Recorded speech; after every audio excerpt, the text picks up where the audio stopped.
Bismillahirrahmanirrahim. Alhamdulillahirabbil alamin wassalatu wassalamu ala asyrafil anbiya'i wal mursalin wa ala alihi wa sahbihi ajma'in. Rabbi shrah li sadri wa yassir li amri wahlul 'uqdatam min lisani yafqahu qawli. Subhanaka la ilma lana illa ma 'allamtana innaka antal alimul hakim. Wa la haula wa la quwwata illa billahil aliyyil azim. Amma ba'. Alhamdulillah, syukur pada Allah Subhanahu wa taala. Hari ini kita dapat meneruskan sesi sharing session syarah hadis 40 untuk siri keempat, hari keempat lah yang kita buat hari ni. Alhamdulillah. Jadi mana-mana sahabat yang ada ni bagi tahu macam mana kualiti suara, okey ke tak, clear ke tak. Saya tengah test lagi suara ni. Takut suara tak berapa clear. Suara tak berapa clear. Kalau suara clear, bagi tahu sikit ya.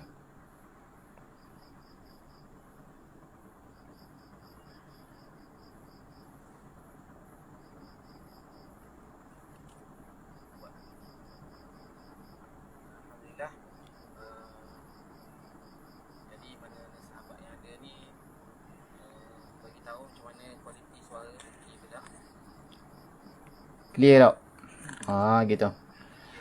Cubaan 1 2 3, cubaan 1 2 3.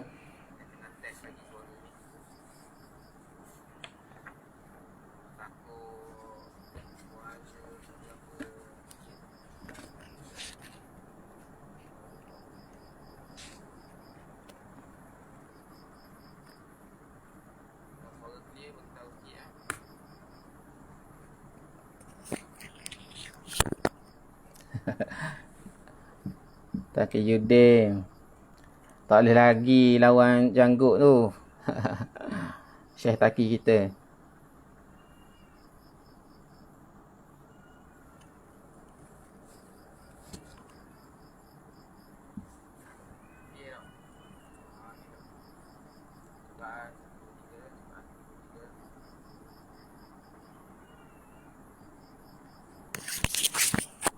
Boleh kita mula? Kalau tak clear boleh bagi tahu. A'udzubillahi minasyaitonirrajim. Bismillahirrahmanirrahim. InsyaAllah hari ini kita sambung pada hadis yang ketiga daripada hadis 40 Imam An-Nawawi, dan kitab syarahannya ialah kitab Al-Kafi Syarah Hadis 40, tulisan susunan Dr. Zulkifli Muhammad Al-Bakri.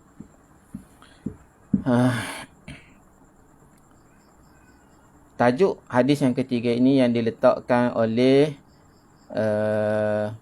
pengarang hari ini ialah rukun Islam. Rukun Islam. Dan hadisnya pendek saja, tidak seperti mana semalam. Tidak seperti mana hadis yang kedua semalam. Hadis kedua semalam memang agak panjang lah berbanding dengan hadis-hadis berbanding dengan hadis yang akan dibacakan pada malam ni. Saya bacakan hadis ni daripada Abi Abdurrahman Abdullah bin Umar radhiyallahu anhuma. Beliau berkata, saya mendengar Rasulullah sallallahu alaihi wasallam bersabda, buniyal Islamu ala khamsin, syahadati an la ilaha illallah wa anna Muhammadan Rasulullah, wa iqamis salah, wa ita'iz zakah, wa hajjil bait, wa saumi syahri Ramadan. Maksudnya daripada Abu Abdurrahman Abdullah bin Umar radhiyallahu anhuma, beliau berkata, saya mendengar Rasulullah sallallahu alaihi wasallam bersabda, Islam itu dibina atas 5 perkara. Islam dibina atas 5 perkara. Yang pertama, bersaksi bahawa tiada Tuhan yang berhak disembah melainkan Allah, dan Nabi Muhammad sallallahu alaihi wasallam itu adalah pesuruh Allah. Mendirikan solat menunaikan zakat, melaksanakan haji dan puasa di bulan Ramadan. Hadis ini ialah hadis muttafaqun alaih, diriwayatkan oleh Imam Al-Bukhari dan Imam Muslim. Kita tengok biografi ringkas perawi hadis ini, iaitu Abdullah bin Umar radhiyallahu anhuma. Kalau kita tengok, Imam Nawawi telah mencatatkan di awal itu, iaitu Abu Abdurrahman. Mana kunyah dia ialah Abu Abdurrahman. Namanya ialah Abdullah bin Umar radhiyallahu anhuma. Biografi ringkas Abdullah bin Umar radhiyallahu anhuma.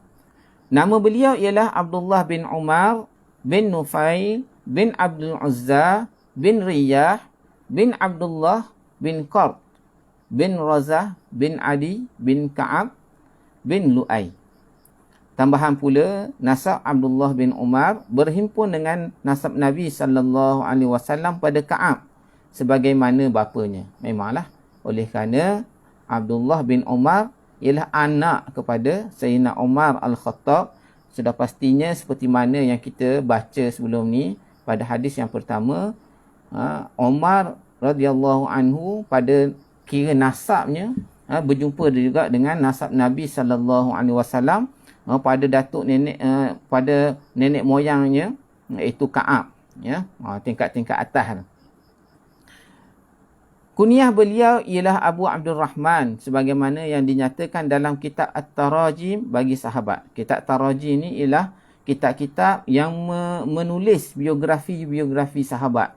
Nama dia, gelaran dia, di mana dia lahir, kemudian dia menuntut di mana, kalau dia ada berpindah, berhijrah, ke mana dia berhijrah, kemudian lepas Nabi wafat apa pula dia buat. Itu diceritakan dalam kitab At-Tarajim, kan? Antaranya ditulis oleh Ibnu Hajar. Maksudnya Ibnu Hajar turut menukilkan bahawa kunyah untuk Abdullah bin Umar ini ialah Abu Abdurrahman. Beliau adalah anak kepada khalifah kedua umat Islam, Sayyidina Umar bin Al-Khattab. Macam kita sebut tadilah, anak kepada Sayyidina Umar. Sebab tu bila kita sebut Sayyidina Umar radhiyallahu anhu, sebab dia sahabat. Tapi bila kita baca Abdullah bin Umar radhiyallahu anhuma. Kenapa? Kerana ada dua orang yang dikira sebagai sahabat Nabi sallallahu alaihi wasallam. Jadi kita dua-dua kita doakan dengan radhiyallahu anhuma. Kenapa kita istilahkan bila sebut sahabat, nama sahabat aja kita sebut radhiyallahu anhu ataupun radhiyallahu anhuma? Adalah sebabnya kerana Allah telah meredai dia. Mereka ni para sahabat, dan sahabat pun telah meredakan Allah Subhanahu Wa Taala. Ya. Radhiyallahu anhum wa radu'an. Ya. Begitu juga bukan Abdullah bin Umar dengan Umar Al-Khattab sahaja. Mana-mana sahabat yang mana sahabat tu ada anak, dan anak tu pun dikira sahabat. Bukan semua sahabat tu anaknya dikira sahabat. Sahabat ni siapa? Kalau ikut istilah para ulama, sahabat ni ialah yang hidup di zaman Nabi, bersama dengan Nabi, berjumpa dengan Nabi dan Islam. Dia Islam di zaman ketika Nabi hidup, hidup di zaman Nabi dan berjumpa dengan Nabi sallallahu alaihi wasallam. Ya. Ada juga orang yang Islam, sebab Islam tersebar ke merata dunia. Islam juga dia, tetapi tidak berjumpa dengan Nabi sallallahu alaihi wasallam, tidak dikira sahabat. Jadi Umar dan anaknya Abdullah bin Umar yang meriwayatkan hadis ni, dua-duanya adalah hidup dengan Nabi sallallahu alaihi wasallam dan berjumpa dengan Nabi sallallahu alaihi wasallam, dan dua-dua ni adalah Islam. Ya, itu maksud dia para sahabat. Kalau mereka Islam zaman Nabi sallallahu alaihi wasallam tapi tidak berjumpa dengan Nabi sallallahu alaihi wasallam, tidak dikira sahabat. Ya. Abdullah bin Umar telah lahir pada tahun ketiga ketika Nabi sallallahu alaihi wasallam menjadi seorang rasul. Jadi ketika Nabi menjadi seorang rasul ialah pada umur 25 tahun. Jadi kalau tahun ketiga ialah ketika Nabi berumur 28 tahun lah. Ya. Selama 10 tahun, Abdullah bin Umar membesar dalam tarbiyah dan madrasah Nabi SAW di Madinah. Dan beliau juga hidup ketika turunnya ayat-ayat Al-Quran ke atas Rasulullah SAW. Disebabkan ayahnya seorang yang rapat dengan Rasulullah SAW. Dan Sayyidina Umar ni memang rapat lah, sahabat yang rapat dengan Nabi SAW. Ha? Dan kakaknya merupakan salah seorang isteri kepada Rasulullah SAW. Hal ini membuatkan beliau begitu hampir dengan Nabi SAW, walaupun usianya pada ketika itu sangat muda dan remaja. Kan? Kalau kita tengok, Abdullah bin Umar ni sangat istimewa jugalah. Kerana ayahnya ialah sahabat besar lah kita kata. Dia rapat dengan Nabi SAW. Dan kakaknya ialah isteri Rasulullah SAW.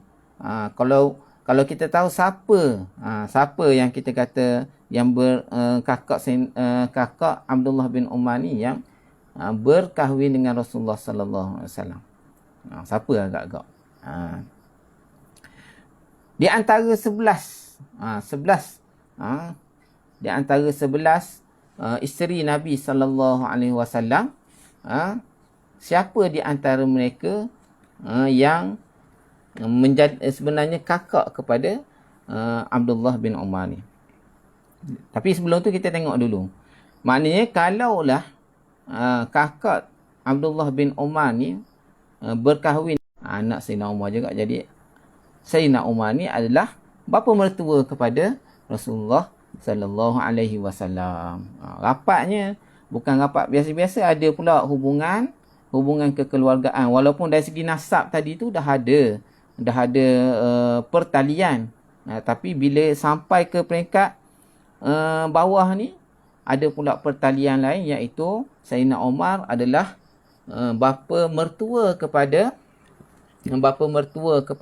Rasulullah sallallahu alaihi wasallam. Jadi Rasulullah sallallahu alaihi wasallam adalah menantu kepada Sayyidina Umar.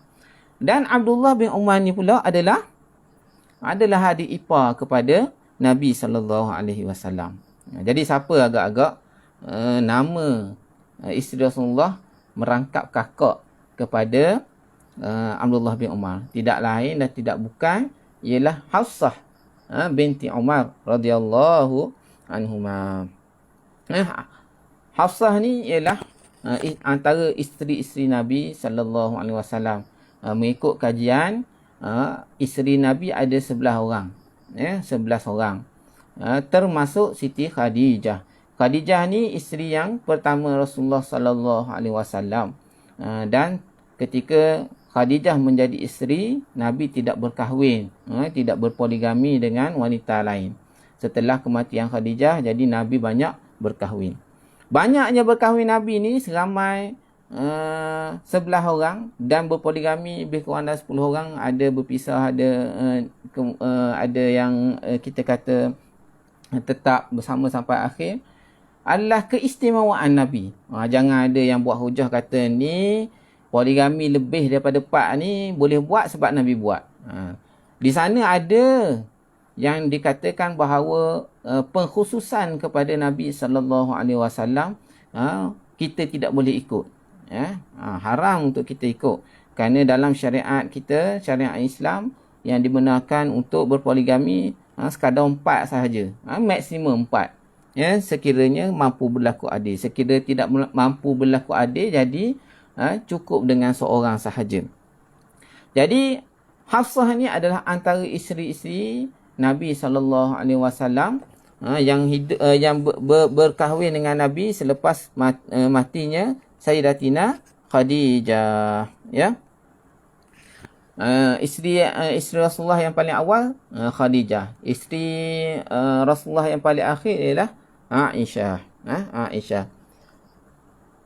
Hafsah ni pernah berkahwin, maksudnya dia janda lah ketika dia berkahwin dengan Nabi sallallahu alaihi wasallam, dan suaminya telah syahid di medan Uhud. Kalau tak silap saya, syahid di medan Uhud. Syahid di medan Uhud. Selepas suaminya syahid di medan Uhud, Sayyidina Umar cuba nak kahwinkan Hafsah ni dengan sahabat-sahabat yang lain. Nak gantikan suaminya yang syahid di medan Uhud ni. Dan akhirnya rezeki dia Rasulullah sallallahu alaihi wasallam sendiri yang berkahwin dengan Sayyidatina Hafsah. Hafsah ni selepas Nabi wafat, ada satu peristiwa besar dalam Islam, iaitu pembukuan Al-Quran. Jadi ada bila ditulis peringkat pertama tu, peringkat-peringkat awal tu, ditulis mashaf, dikumpulkan Al-Quran dalam satu mashaf, dan pemegangnya ialah Hafsah binti Umar radhiyallahu anha. Dalam waktu yang sama, sambung lagi pasal Abdullah bin Umar ni, dalam waktu yang sama beliau juga bersahabat dengan dan bersama dengan sahabat-sahabat agung yang lain seperti Abu Bakar, Osman bin Affan, Ali, Huzaifah bin Yaman dan ramai lagi. Beliau mengambil manfaat pada zaman muda beliau dengan menghafal Al-Quran, hadis-hadis Nabi SAW, sehingga beliau terkenal dengan sifatnya yang bertakwa, alim, zuhud dan lain lagi. Kita tengok cerita Abdullah bin Umar ni sangat berbezalah dengan anak-anak kita zaman sekarang ni. Ya, Abdullah bin Umar dia mengambil kesempatan berkawan dengan sahabat-sahabat yang besar, cuba cedok ilmu. Jauhlah dengan kita sekarang ni. Ramai anak-anak kita ni masih lagi leka dengan game, dengan kata apa, hiburan. Hiburan. Boleh kata, kita kata kalau hiburan memenuhi, kita kata fitrah remaja, fitrah kanak-kanak, itu tidak apalah. Tapi bila berlebih-lebihan, kita boleh tengok kualitinya dengan daripada Abdullah bin Umar ni sangat berbeza kan. Jadi daripada kecil lagi dia ni mula menghafal Quran, mula menghafal hadis, dekat dengan Quran, dekat dengan Nabi sallallahu alaihi wasallam.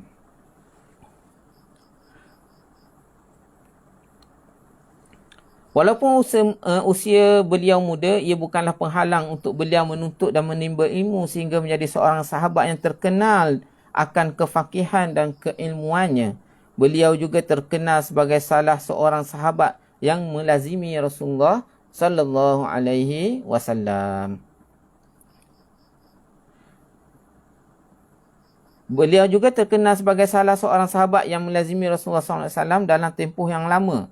Ini merupakan punca utama terbentuknya sifat-sifat yang mulia dalam diri beliau, sehingga Nabi sallallahu alaihi wasallam pernah bersabda kepada beliau, sebaik-baik lelaki ialah Abdullah. Sebaik-baik lelaki ialah Abdullah, kerana beliau bangun mendirikan solat malam. Nabi sallallahu alaihi wasallam puji Abdullah bin Umar. Ada sekali tu dia bangun malam dan Nabi puji tindakan Abdullah bin Umar bangun salat malam. Semenjak daripada itu, beliau tidak tidur pada waktu malam melainkan sedikit. Tidur sikit je, memang dia mulai banyak pula lepas tu. Sebab apa? Sebab Nabi dah puji dah, dia rasa semangat. Ini adalah salah satu cara kita untuk mendidik anak-anak kita. Apabila anak-anak kita buat baik, kita puji. Kita puji, bagi semangat dia untuk terus buat baik. Kita jangan ulangi kesilapan-kesilapan orang yang lama. Mungkin sebahagian orang lama, apabila anak berbuat baik, kita pula mak ayah yang memperlekehkan. Anak bangun pagi apa semua tu, dia pula, mak ayah pula kata, ni buang terbiak benda ni. Bangun pagi, bangun awal pagi. Anak buat baik sikit je, dia lekehkan lagi. Ini bertentangan dengan cara Nabi mentarbiyah anak-anak, mentarbiyah kanak-kanak, mentarbiyah orang yang dalam proses pembentukan. Sebaik-baiknya ialah apabila seorang tu buat baik, apabila anak-anak kita buat baik, kita bagi motivasi, pujian dan sebagainya. Apabila anak kita buat kesalahan, kita tegur dan betulkan. Semenjak daripada peristiwa itu, beliau tidak tidur pada waktu malam melainkan sedikit. Beliau adalah seorang ahli fiqh dan hadis di kalangan para sahabat. Di samping beliau banyak meriwayatkan hadis daripada Rasulullah sallallahu alaihi wasallam. Kita tengok hasil didikan ni Abdullah bin Umar dia jadi orang yang paling banyak, antara orang yang paling banyak meriwayatkan hadis. Kalau kita tengok dalam ilmu hadis ni telah dicatatkan beberapa orang yang meriwayatkan hadis yang paling banyak daripada Rasulullah sallallahu alaihi wasallam. Kita bagi top 6 lah. Top 6. 6 orang yang top, paling top meriwayatkan hadis daripada Nabi sallallahu alaihi wasallam. Orang yang pertama ialah Abu Hurairah. Abu Hurairah radhiyallahu anhu meriwayatkan hadis daripada Rasulullah sallallahu alaihi wasallam lebih kurang 5,000 lebih. Kalau kita ambil kiraan yang biasa di war-warkan ialah 5,374 hadis yang diriwayatkan oleh Abu Hurairah radhiyallahu anhu. Orang yang kedua ialah Abdullah bin Umar. Abdullah bin Umar meriwayatkan orang yang kedua paling banyak meriwayatkan hadis daripada Rasulullah sallallahu alaihi wasallam sebanyak 2,630 hadis. Ya, ulama-ulama kaji lah ni. Orang yang ketiga ialah Anas bin Malik. Anas bin Malik radhiyallahu anhu ya. Anas bin Malik ni ialah khadam Rasulullah sallallahu alaihi wasallam. Ya. Dia juga macam Abdullah bin Umar juga rapat orang yang selalu melazimi Rasulullah sallallahu alaihi wasallam. Ialah khadam kan, maksudnya orang yang berkhidmat dengan Rasulullah sallallahu alaihi wasallam. Anas bin Malik meriwayatkan sebanyak 2,286 hadis daripada Rasulullah sallallahu alaihi wasallam. Orang yang keempat Aisyah radhiyallahu anha, isteri Nabi sallallahu alaihi wasallam, ya. Yang kelima ialah Abdullah bin Abbas. Abdullah bin Abbas sebanyak 1,660 dan yang keenam Jabir bin Abdullah. So kita boleh tengoklah turutan 6 orang yang meriwayatkan hadis paling banyak daripada Rasulullah sallallahu alaihi wasallam ikut ranking yang telah dikaji oleh para ulama. Yang pertama Abu Hurairah, yang kedua Abdullah bin Umar, yang ketiga Anas bin Malik, yang keempat Sayyidatina Aisyah, yang kelima Abdullah bin Abbas, yang keenam Jabir bin Abdullah. Ingatlah top 6. Top 6 sahabat-sahabat yang meriwayatkan hadis daripada Rasulullah sallallahu alaihi wasallam. Ya. Jadi ini menunjukkan akan sifat warak yang dimiliki oleh beliau. Antara manhaj Ibnu Umar dalam memberi fatwa ialah tidak menjawab soalan tentang sesuatu yang belum lagi berlaku. Ni cara Ibnu Umar lah jawab soalan. Ada orang, sebahagian orang yang tak berlaku pun kalau soalan tu ditanya, dijawab juga. Tapi Ibnu Umar kalaulah tidak berlaku lagi, belum berlaku lagi, orang tanya sesuatu yang belum berlaku lagi, jadi dia tidak akan jawab. Imam Malik bin Anas radhiyallahu anhu rahimahullah, Imam Malik bin Anas rahimahullah pernah berkata, adalah imam sekalian manusia di sisi kami ialah Zaid bin Sabit. Adalah Abdullah bin Umar, beliau telah menetap selama 60 tahun memberi fatwa kepada manusia. Adalah imam sekalian manusia di sisi kami setelah Zaid bin Sabit adalah Abdullah bin Umar. Beliau telah menetap selama 60 tahun memberi fatwa kepada manusia. Jadi pendapat-pendapat Abdullah bin Umar ni amat memberi kesan dalam mazhab Maliki dalam mengeluarkan fatwa dan pandangan-pandangan berkaitan dengan hukum hakam. Ya. Jadi kita tengoklah betapa besarnya Abdullah bin Umar, sejarah dia dan betapa banyaknya yang ilmu yang dia dapat dalam bidang hadis, dalam bidang fiqh, dalam bidang tafsir, kerana dia sering melazimi Rasulullah sallallahu alaihi wasallam. Abdullah bin Umar telah wafat disebabkan sakit pada tahun 73 Hijrah selepas 3 bulan peristiwa pembunuhan Abdullah bin Zubair. Usia beliau ketika bertemu penciptanya ialah 84 tahun dalam bulan Zulhijjah di Mekah dan dikebumikan di perkuburan Al-Muhajirin. Jadi Abdullah bin Umar ni meninggal dunia pada usia 84 tahun. Ya. Kalau Nabi sallallahu alaihi wasallam meninggal pada 63 tahun. Umar juga 63 tahun. Abdullah bin Umar 84 tahun. Itu ingatlah benda tu. Keistimewaan hadis ni. Hadis ini adalah hadis yang sangat agung. Ia merupakan salah satu daripada kaedah Islam dalam menghimpunkan hukum hakam. Ialah kerana hadis ini berkaitan dengan rukun Islam. Ulama' dan hadis ni, kenapa hadis ini disebut sekali lagi? Sedangkan hadis sebelum ini telah menyebut berkenaan dengan Islam, iman dan ihsan. Kita tengok semalam hadis yang kedua, hadis berkaitan dengan malaikat Jibril ajar Nabi SAW, telah disebut berkaitan dengan rukun-rukun Islam ni, kan? Tapi kenapa hadis ketiga Imam Nawawi letak lagi berkaitan dengan rukun Islam ni? Jawapannya ialah Imam Nawawi ingin menegaskan pentingnya masalah Islam dan mentahqiqkan sekali lagi. Tahqiq ini nak betul sekali lagi. Maksudnya nak menyatakan ataupun menguatkan lagi apa yang hadis yang telah dinyatakan sebelum ni.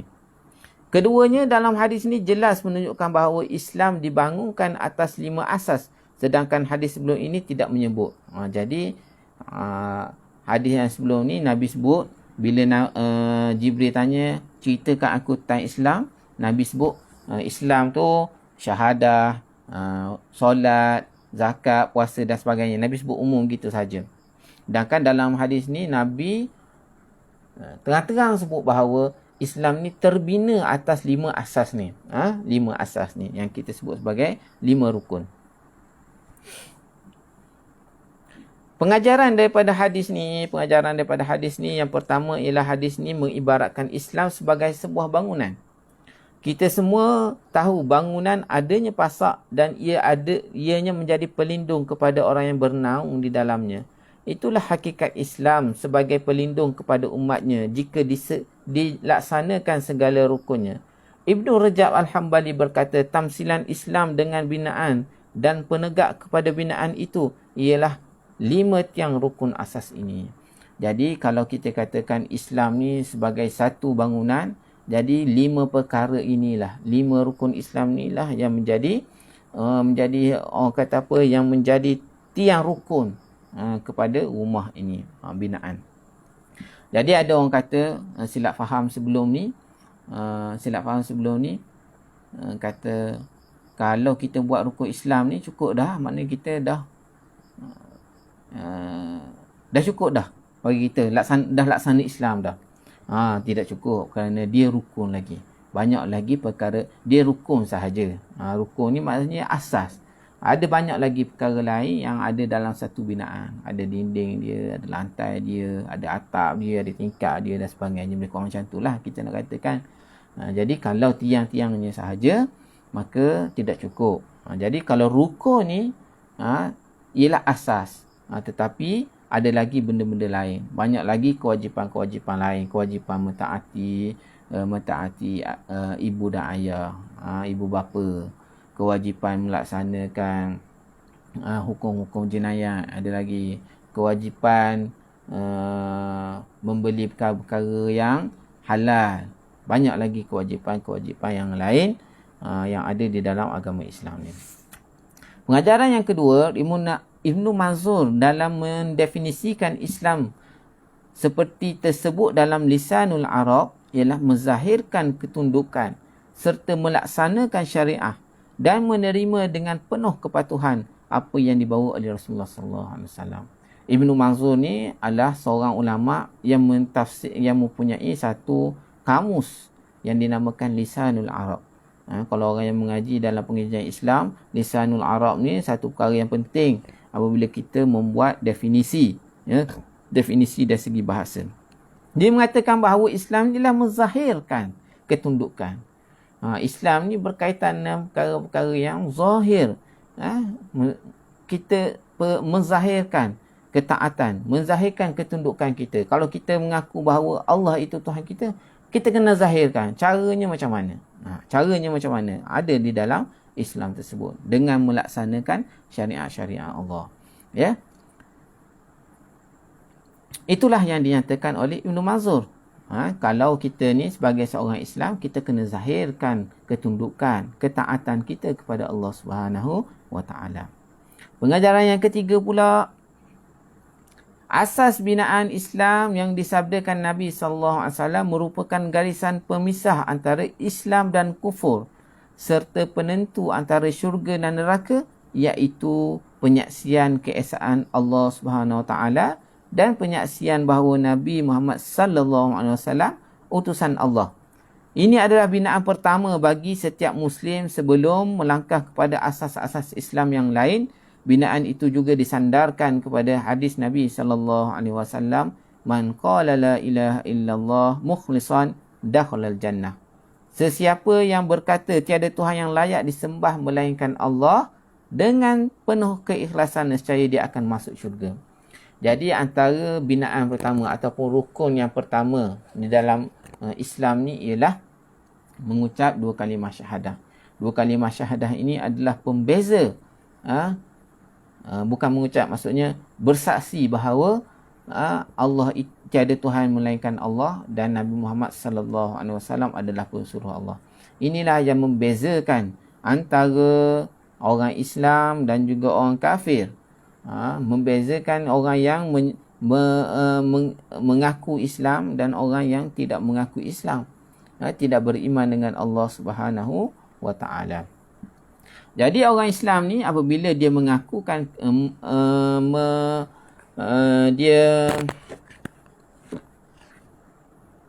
kita katakan mengaku keislaman, dia mengaku keislamannya, maka ada satu jaminan, iaitu jaminan untuk syurga Allah Subhanahu wa taala. Jadi orang Islam ni walaupun banyak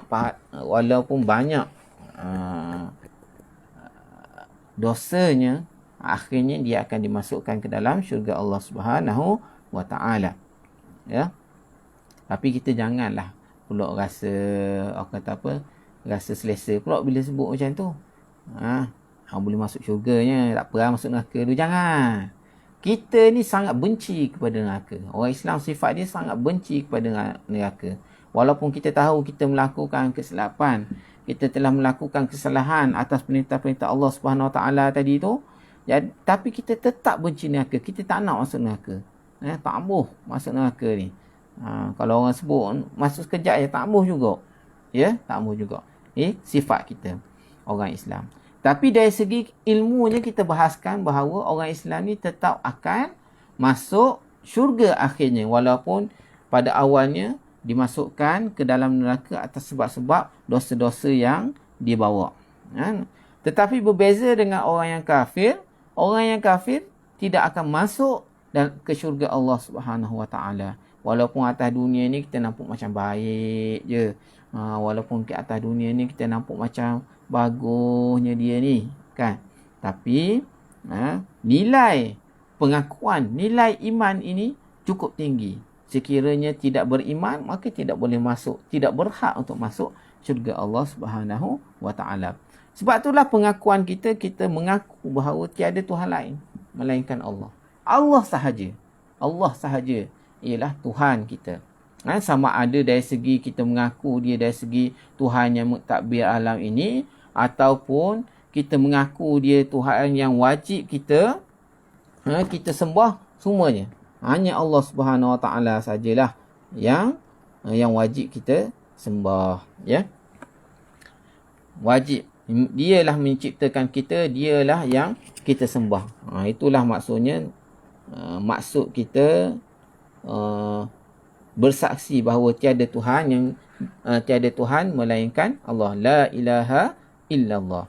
Dan kita juga kena mengaku bahawa Nabi Muhammad itu pesuruh Allah, utusan Allah Subhanahu Wa Taala kepada kita. Tidak ada utusan yang lain dah selepas Nabi Muhammad sallallahu alaihi wasallam. Walaupun ada di Malaysia ni yang mengaku bahawa dia adalah nabi, dia adalah rasul. Dah letak jawatan pun sambung pula. Letak jawatan pun sambung pula. Sambung pula jawatan rasul tu, ya. Rasul Kahar di Selangor. Tapi sebenarnya itu bukanlah nabi.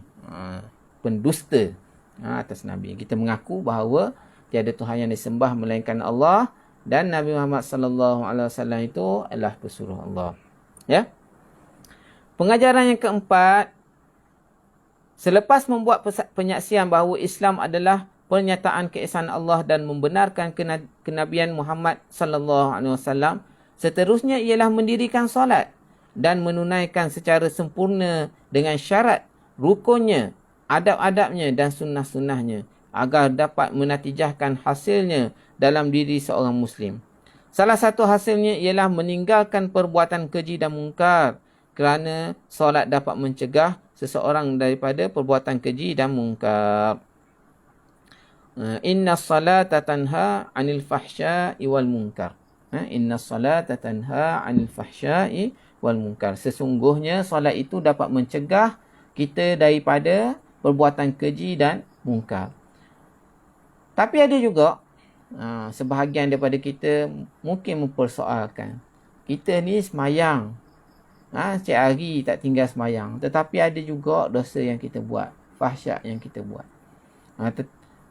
Kata ulama, bila kita menunaikan solat ni, walaupun dalam keadaan mungkin kita ada membuat dosa-dosa tertentu, sebenarnya solat ni secara sedikit demi sedikit membina benteng keimanan yang menyebabkan akhirnya kita akan meninggalkan maksiat yang kita buat kepada Allah Subhanahu Wa Taala.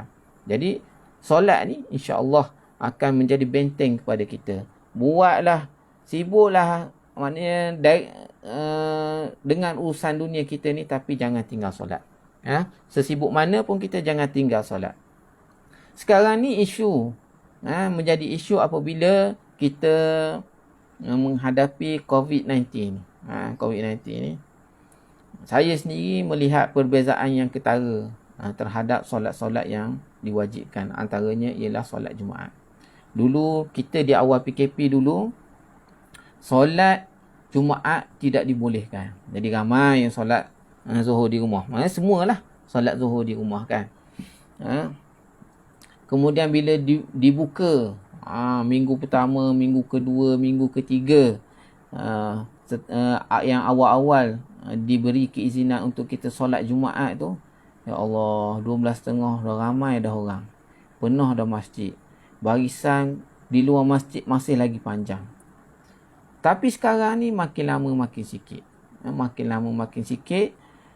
Solat masjid tidak, orang kata apa, di awal-awal waktu tak ramai.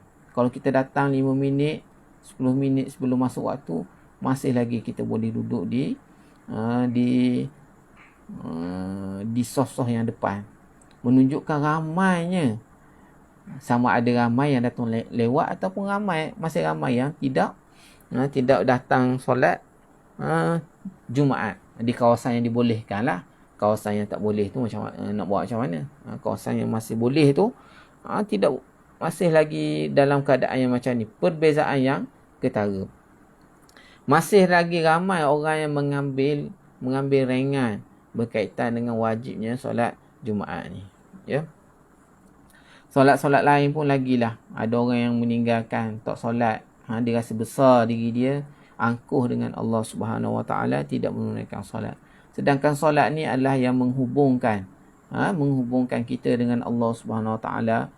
Kita ada appointment dengan Allah Subhanahu Wa Taala, paling kurang kita mazhab Syafi'i 5 waktu. 5 waktu yang wajib kita tunaikan.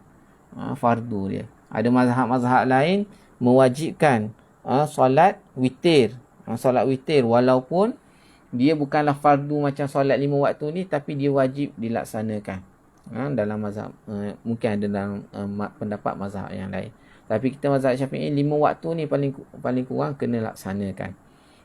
Kita ingat Nabi dalam mendapat amanah ataupun arahan daripada Allah Subhanahu Taala untuk menunaikan solat ni, Nabi naik ke langit dalam peristiwa Isra' Mi'raj dan minta diskaun banyak kali dah dengan Allah Subhanahu Wa Taala.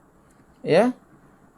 Banyak dah diskaun yang Allah Subhanahu Wa Taala bagi, tapi kita ni ada lagi di kalangan kita yang masih lagi masih lagi mengambil ringan berkaitan dengan solat.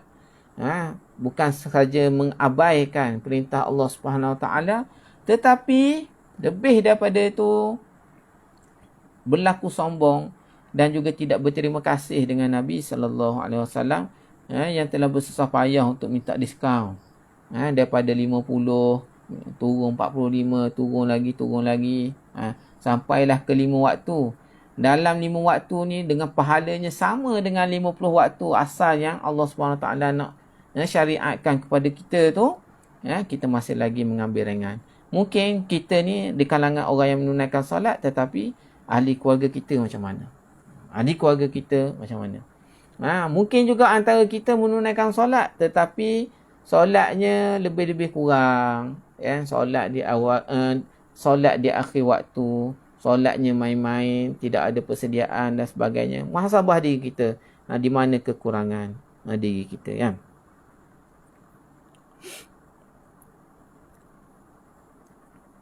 Dalam ada pandangan ulama pada mazhab yang lain, kalau orang yang meninggalkan solat ni boleh jatuh kafir. Boleh jatuh kafir. Itulah kalau dalam pendapat ulama kita ni, kalau meninggalkan solat adalah menjadi satu dosa, tetapi tidak membuatkan seorang itu jatuh kafir. Pengajaran yang kelima daripada hadis ni ialah kewajipan mengeluarkan zakat dari harta orang yang kaya kepada orang yang fakir dan yang memerlukan jika mencukupi syarat wajib zakat. Sebenarnya zakat ni bukan daripada orang kaya kepada orang miskin saja, tapi daripada orang yang ada kelebihan kepada asnaf-asnaf yang ditentukan, ya, asnaf-asnaf yang ditentukan. Sistem zakat ni adalah sistem yang terbaik dalam membasmikan kemiskinan. Benda ni dibuktikan dalam sejarah pemerintahan Islam. Kalau kita biasa sebut, zakat ni antara yang berjayanya yang boleh disebut ialah di zaman Khalifah Umar Abdul Aziz, yang mana orang yang berhak untuk mendapat zakat dari sudut asnaf fakir miskin tidak ada. Tidak ada. Sangat berjaya kerana kita mengimbangi. Kalau sekarang ni ada teori ekonomi, zaman moden ni ada teori ekonomi, ada yang katanya kapitalis. Biasa dengar kan, kapitalis, teori ekonomi kapitalis. Kapitalis ni maksudnya dia memberi kebebasan kepada orang untuk mengaut sebanyak mana yang dia boleh ambil daripada usaha dia. Kalau dia usaha banyak, dia akan dapat banyak. Dia akan dapat banyak. Dia tidak hirau. Dasar dia, siapa yang boleh ambil lebih, dia akan ambil sebanyak mana mungkin. Dan di sana ada juga teori yang bertentangan dengan kapitalis, iaitu dipanggil sebagai sosialis. Sosialis ni ialah kesamarataan. Kesamarataan. Kenapa adanya sosialis ni? Kerana gagalnya sistem kapitalis. Kerana apabila kapitalis ni, yang kaya semakin kaya, yang miskin semakin miskin. Di zaman sekarang ni yang terbuka ni, orang kembali memilih kapitalis. Tapi dulu-dulu di zaman dulu-dulu ada yang cenderung, orang yang berfahaman sosialis ni cenderung untuk membawa fahaman sosialis yang mana sama rata. Tidak ada yang kaya, tidak ada yang miskin. Semua sama rata. Semua sama rata. Dengar macam baik kan? Dengar macam bagus juga, tetapi tidak. Kenapa? Bila mana kalau kita laksanakan sosialis ni, jadi orang yang malas ni akan terus malas. Sebab apa? Sebab orang yang malas ni dia kata, aku malas-malas pun akan dapat juga. Sebab prinsip pembahagian sama rata. Pembahagian kekayaan sama rata. Dan orang yang kuat bekerja ni, dia akan mula kendor. Kendor sebab apa? Mula kendor dan tidak bersemangat melaksanakan kerja. Kerana apa? Kerana kalau dia kerja lebih pun, dia dapat banyak tu juga. Orang yang sama dengan orang yang tidak bekerja. Itu kelemahan sosialis. Kapitalis tadi, kekurangannya, yang kaya semakin kaya, yang miskin terus miskin. Islam ni mengimbangi. Sebenarnya Islam ni mengimbangi pandangan-pandangan ni. Sebenarnya Islam datang dengan keadaan yang lebih baik. Tawaran lebih dahulu daripada kapitalis dan sosialis ni. Islam mengiktiraf adanya perbezaan dalam masyarakat. Ada orang yang miskin, ada orang yang kaya. Ya. Islam mengiktiraf benda tu. Ada orang yang rajin, ada orang yang malas. Ya. Dan oleh kerana itulah, bila ada orang yang kaya, ada orang yang lebih dalam satu hal, dia ambil sedikit bahagian dia daripada kekayaan dia untuk diberi, motivate kepada orang yang kekurangan ni untuk meneruskan kehidupan. Jadi inilah yang berlaku pada zaman Khalifah Umar Abdul Aziz dan akhirnya berjaya. Tidak ada kerajaan yang sehingga kini dapat mengulangi apa yang telah dilakukan oleh kerajaan Islam. Zakat ni, jangan kita ingat yang wajib ni zakat fitrah saja. Banyak lagi zakat-zakat yang wajib yang lain. Kewajipan zakat ni bukan pada zakat fitrah sahaja. Dalam mazhab Syafi'i, ada yang wajib ialah zakat ternakan.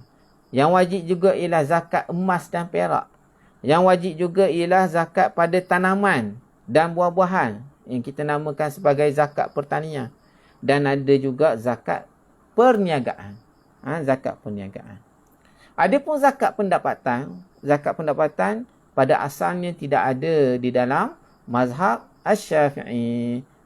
Tidak ada dalam mazhab Syafi'i. Tetapi pemerintah dan orang yang berautoriti dalam agama kita, agama Islam di negara kita ini, berpendapat wajar untuk kita mengikut pandangan daripada mazhab lain berkaitan dengan zakat pendapatan ni, dan kebanyakan negeri sudah memfatwakan bahawa wajibnya mengeluarkan zakat pendapatan.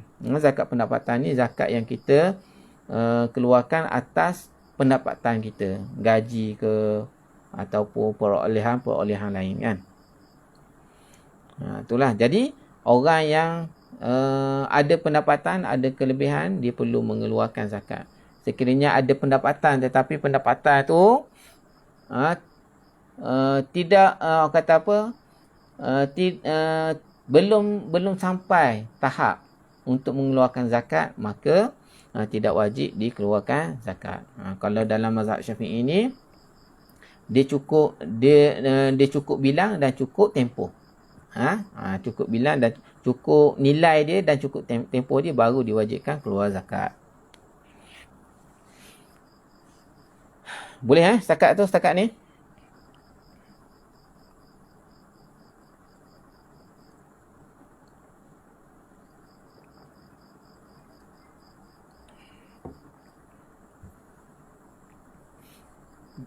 Kalau zakat pendapatan, nilainya bila dia dah sampai ialah 2.5%. Banyak tempat sekarang ni dia dah buat potongan bulan-bulan, ya. Dan LHDN pun lagi mengalu-alukan kita orang Islam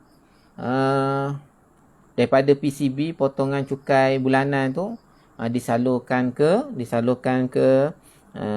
pusat zakat negeri masing-masing, kan. Lagi baguslah, lagi mudah. Tak payah kita nak kira dah. Setiap habis tahun tu kita nak kira, tak. Cukup dengan kita kata masuk bulan-bulan, dan dia akan masuk sendirilah. Kita niat awal-awal dah tu. Pengajaran yang keenam. Kewajipan menunaikan ibadah haji dan puasa Ramadan bagi setiap Muslim. Adanya perkaitan rukun Islam antara satu sama lain. Sesiapa yang mengingkarinya, maka dia bukan seorang Muslim berdasarkan kesepakatan umat Islam. Timbul satu persoalan, kenapa haji disebut dahulu berbanding puasa Ramadan? Betul juga kan? Kalau kita tengok hadis sebelum ni, puasa dulu. Puasa dulu barulah haji. Kalau kita tengok hadis Jibril tu, tengok balik hadis Jibril semalam. Bila Nabi ditanya oleh Jibril berkaitan dengan Islam, Nabi sebut Islam tu ialah mengucap bersaksi bahawa tiada Tuhan yang disembah melainkan Allah, dan Nabi Muhammad itu pesuruh Allah. Menunaikan solat, mendirikan solat, menunaikan zakat, kemudian berpuasa, barulah haji. Tapi dalam yang ni Dalam hadis Bunyal Islamu ala khamsin ni, hadis yang ketiga ni, Nabi SAW sebut haji dulu, baru sebut puasa. Jadi kenapa? Imam Nawawi kata, Imam Nawawi berpendapat ianya hanya berkenaan turutan penyebutan, bukan berkenaan dengan urutan hukum dia. Jadi maksudnya Imam Nawawi nak bagi tahu bahawa perbezaan tu perbezaan lafaz sahaja, tidak ada kesannya dari segi hukum. Bereslah tu. Dan yang terakhir sekali, pengajaran yang terakhir sekali, Islam adalah agama akidah dan amal perbuatan. Tidak bermanfaat amal tanpa iman. Demikian juga tidak bermanfaat iman tanpa amal. Jadi ginilah, sebenarnya Islam ni dia perlu juga pengakuan daripada hati, syahadah, dan ada juga perbuatan daripada luar. Tidak cukup. Dia kata dia Islam, kemudian beres lalu. Tidak ada gitu. Dan tidak benar juga sebahagian orang kata, dia ni Islam dan dia tidak perlu melakukan solat. Sebab makam dia dah tinggi dah. Kan? Makam dah tinggi dah. Dalam sesetengah ajaran tasawuf yang orang kata apa, songsang ataupun yang menyeleweng, antara yang berlaku ialah apabila seseorang tu dah mencapai satu makam, maka dia tidak perlu lagi solat, tidak perlu lagi puasa, tidak perlu lagi ini. Ya, dia dah mencapai makam tinggi dah, tak perlu lalu semua tu. Ada juga orang Islam yang terpengaruh dengan golongan-golongan ni. Na'udzubillah, kita terpengaruh. Sedangkan Nabi SAW semulia-mulia umat pun solat, pun puasa, pun zakat, pun haji. Apatah lagi kita ni sebagai umat Nabi SAW mengaku beriman dan perlu melaksanakannya.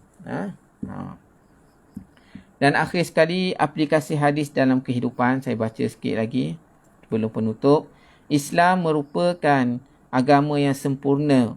Ia tidak menerima sebarang pengurangan dan penambahan. Oleh sebab itulah Rasulullah sallallahu alaihi wasallam bersabda, Islam dibina. Sesungguhnya Islam telah dibina dan telah sempurna binaannya. Daripada 5 binaan inilah maka lahirnya perintah-perintah yang lain sebagaimana yang disyariatkan oleh Allah Subhanahu wa taala. Sekalipun hanya dinyatakan 5 perkara ni, maka dia tidak menafikan kewajipan-kewajipan yang lain yang terdapat dalam Al-Quran dan Sunnah. Banyak lagi kewajipan-kewajipan lain selain daripada 5 perkara yang dinyatakan dalam hadis ni. Hadis ini adalah sebuah perumpamaan Islam yang diturunkan oleh Allah dengan satu binaan agar kefahaman begitu jelas. Jadi Nabi ni biasa bagi kefahaman kepada kita ni melalui perumpamaan-perumpamaan. Ini juga antaranya yang Nabi buat, perumpamaan Islam tu sebagai binaan. Rukun-rukun Islam ni dalam bentuk binaan. Pelaksanaan rukun Islam yang 5 ini akan menzahirkan 2 hubungan yang ampuh, iaitu hablum minallah, hubungan dengan Allah Subhanahu Wa Taala, dan juga hablum minan nas, hubungan dengan manusia.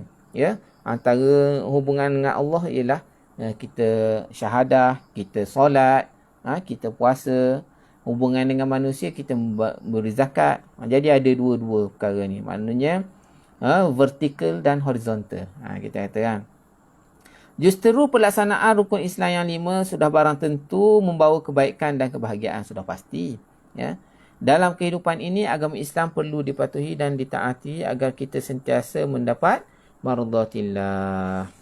Dalam kehidupan ni, agama Islam perlu dipatuhi supaya kita mendapat redha Allah Subhanahu Wa Taala. Tanpa kita melaksanakan arahan-arahan Allah, maka sudah pasti tidak ada keberkatan, tidak ada keredaan Allah bersama kita. Kita kena laksanakan apa yang Allah Subhanahu Wa Taala suruh pada kita. Ya. Jadi saya bacakan sini, takut ada komen-komen daripada para sahabat. Taqiyuddin tadi saya dah respon. Taqiyuddin ni sahabat saya di Syria. Janggut sangat panjang. Zainul Faiz, Masya Allah, ni sahabat saya di sekolah dulu, sekolah menengah. Bagus orangnya.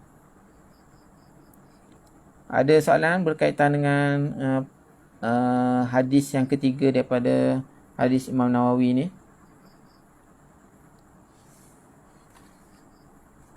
InsyaAllah esok kita on lagi pukul 9 pukul 9 untuk sama-sama mendengar syarah baca kitab Al-Kafi Syarah Hadis 40 karangan Dr. Zulkifli Muhammad Al-Bakri. Pukul 9 esok setiap hari pukul 9 kita cuba maintainkan ni. Seperti mana yang disebut sebelum ni, kalau boleh kita habiskan beberapa sampai 20 hadis lebih dalam tempoh PKPB ni. Maksudnya satu rahmat besar adalah bagi kita syukur banyak-banyak. Jadi kalau tak ada apa-apa lagi, saya rasa setakat itu saja kita tangguh dengan tasbih kafarah dan surah Al-Asr. Subhanakallahumma wa bihamdika asyhadu an la ilaha illa anta astaghfiruka wa atubu ilaik. Okay, Assalamualaikum warahmatullahi wabarakatuh. Jumpa lagi esok pukul 9 malam di Facebook saya lah. Ya, terima kasih. Assalamualaikum warahmatullahi wabarakatuh.